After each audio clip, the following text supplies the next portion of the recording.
Hello, class 11 students. We have already seen that Jimmy Valentine has been released from the prison, and he goes to the cafe of Mike Dolan. And after he goes there, he finds out his dust-covered burglar's tool suitcase, and then he takes it. And once again, we find that within a week he resumes his business of safe cracking, and there is one safe cracking at Richmond, Indiana, one at Logansport, and the third one at Jefferson City, which is quite a high amount, and then to the tune of $5,000, and which attracted the attention. And then Ben Price came into the scene, and he immediately realized that this Jimmy Valentine had resumed his business, and it was nobody else's work other than Jimmy Valentine's. Now, after that, what happens is that Jimmy, uh, this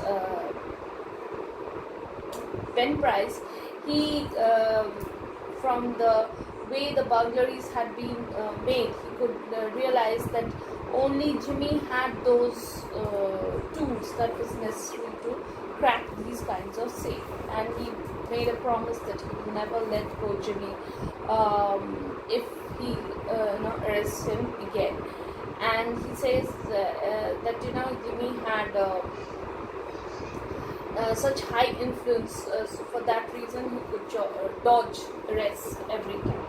And then we find that Jimmy reaches Elmore, a small town near the Arkansas, a small town in Arkansas, which is also called a blackjack country. Blackjack is a game of dice. Okay, and there when he gets off the train, he looks like a college-going boy. A young lady crossed the street, passed him at the corner, and entered a door over which was the sign, the Elmore Bank. Jimmy Valentine looked into her eyes, forgot what he was, and became another man. She lowered her eyes and colored slightly. Young men of Jimmy's styles and look, his best case in Elmore.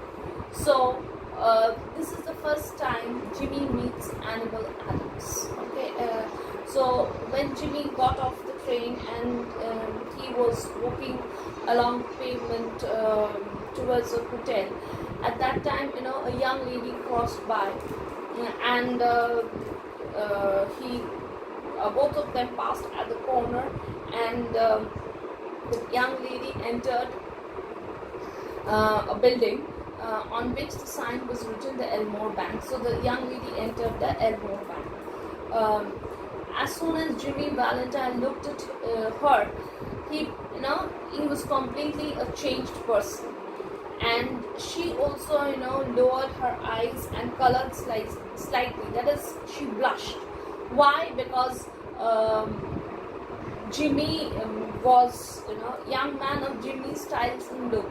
So Jimmy had a different kind of appeal altogether. So such kind of young men was very scarce at this small town of Elmore.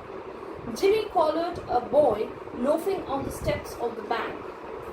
Collared means caught hold of a boy. Okay. As if he were one of the stockholders, and began to ask him questions about the town, feeding him with dimes at intervals. By and by, the young lady came out, looking royally unconscious of the young man with the suitcase, and went her way. So, that is, as soon as Jimmy Valentine saw this Annabelle Adams, whose name we will come to know very soon, he became a different man, and then he got hold of a boy, and he started asking him questions, trying to find out more about this young lady. And how did he ask the questions? He went on, giving him dimes. Dimes is 10 cents. Okay, so he went out giving dimes at intervals. He was asking questions so that the boy answers.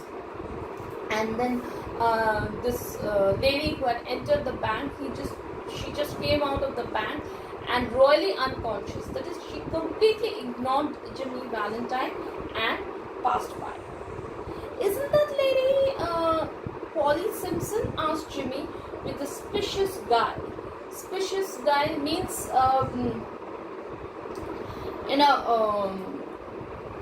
isn't that lady Polly Simpson? As though, he's pretending that he knows this lady, only that he cannot recall the name. And, his smile itself proves that he is not very honest in his intentions. Okay. Suspicious, the meaning is given in your book, pretending. Okay. And guile is dishonesty, trickery. So yes, he is playing a trick on that boy. He knows it very well.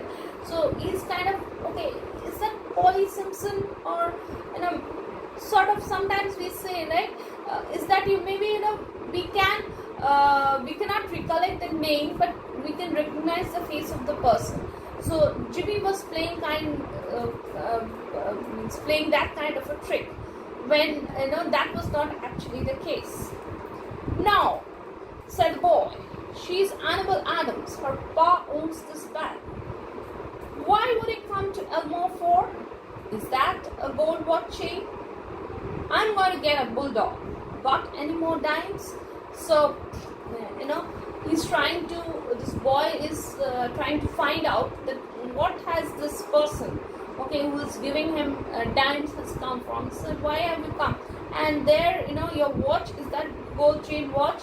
Have you got any more dimes? I've got a bulldog. Okay. So with that bulldog, that is trying to scare Jimmy Valentine.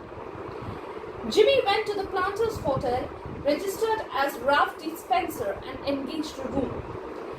He leaned on the desk and declared his platform to the clerk. Platform means purpose, to the clerk. He said he had come to Elmore to look for a location to go into business. How was the shoe business now in the town? He had thought of the shoe business. Was there an opening? So Jimmy went to the Planters Hotel and he registered himself. That is, he booked a room for himself, but the name that he put was Ralph D. Spencer and not Jimmy Valentine. And he told his purpose very clearly to the clerk and said, how was the shoe business going on in Elmore, and whether there was an opening, whether he could, make a shoe business. Whether he could open a shoe business for himself. The clerk was impressed by the clothes and manner of Jimmy.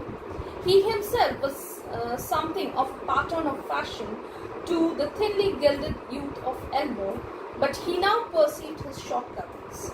While trying to figure out Jimmy's manner of tying his four in hand, he cordially gave information.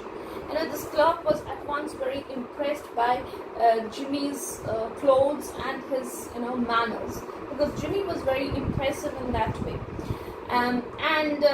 Till before Jimmy came to the town, this clerk had a very high opinion about himself, because he was kind of thought of fashionable at Elmore.